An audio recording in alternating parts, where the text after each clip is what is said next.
a country that exports tens of billions of dollars worth of energy annually, is at risk of running out of fuel for its own use. It sounds absurd, but that's the story, currently being debated in Australia. What's really going on behind the $68 billion figure? Australia has long been considered one of the world's major resource exporting powers. In particular, the country is among the leading exporters of liquefied natural gas and related oil and gas energy sources. Each year, tens, even hundreds of billions of dollars are generated from the sale of these resources overseas. However, what is often overlooked is that the majority of fuel consumed domestically does not come directly from these resources. It may sound unbelievable, but Australia is heavily reliant on imported fuels. Instead of refining and using them domestically, many resources are exported in their raw form. They then have to import refined petroleum products from other countries. This makes the energy system highly dependent on external sources. And even a small disruption can affect the entire supply chain. The figure of $68 billion is causing considerable controversy. Some argue that Australia is exporting resources almost for free, but the reality is not that simple. This is an estimated figure, representing the additional revenue the government could generate by implementing higher taxes or stricter regulations. In other words, resources are not being given away for free, but the value generated may not be commensurate with their actual potential. One of the biggest reasons lies in the domestic oil refining system. Over the years, the number of refineries in Australia has decreased significantly.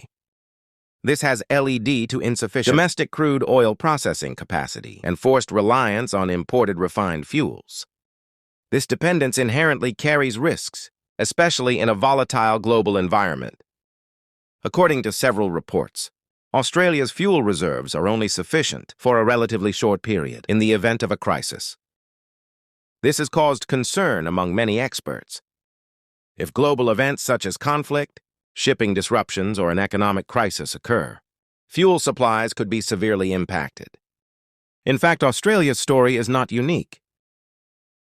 Many resource-rich countries still face the same challenge of balancing exports and domestic demand.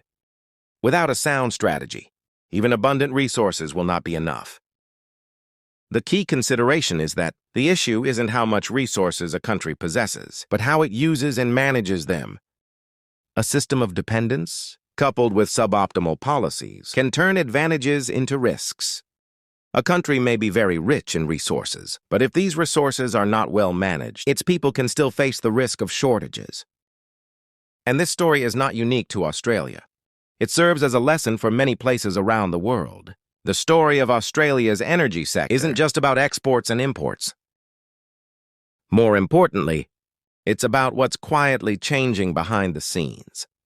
In recent years, the Australian government has begun to recognize the potential risks of over-reliance on external supplies. Several new policies have been introduced to increase fuel reserves and mitigate the risk of disruption. However, changing a system that has been in place for many years is not something that can be done overnight. One of the solutions mentioned is reinvesting in domestic oil refining systems. However, this is a difficult problem. The cost of building and operating oil refineries is enormous, while profitability is not always guaranteed. This makes many businesses reluctant, and the government must carefully consider the matter before making a decision. In addition, Australia is also accelerating its shift towards renewable energy. Sources such as solar and wind power are developing rapidly, but the problem is these energy sources cannot yet completely replace fossil fuels, especially in the transport and heavy industry sectors. This creates a challenging transition period. On the one hand, the country wants to reduce its dependence on fossil fuels to move towards a sustainable future. On the other hand, it still needs to ensure sufficient energy supply for the present. And balancing these two factors is not simple. Meanwhile, the global energy market is also highly volatile. Oil prices can change rapidly in a short period of time, influenced by many factors such as politics, economics, and even conflicts between countries. This makes dependence on imports riskier than ever. Another issue that is rarely mentioned, but is very important, is energy security. It's not simply about having enough fuel to use, but also about the ability to control and be proactive in all situations. When a country cannot secure its own supply, it will always be in a passive position. And that's precisely why Australia's energy story is attracting so much attention. It's not just an internal issue. It reflects a broader global trend. Looking further ahead, the question is not just what will Australia do next, but also are other countries following a similar path?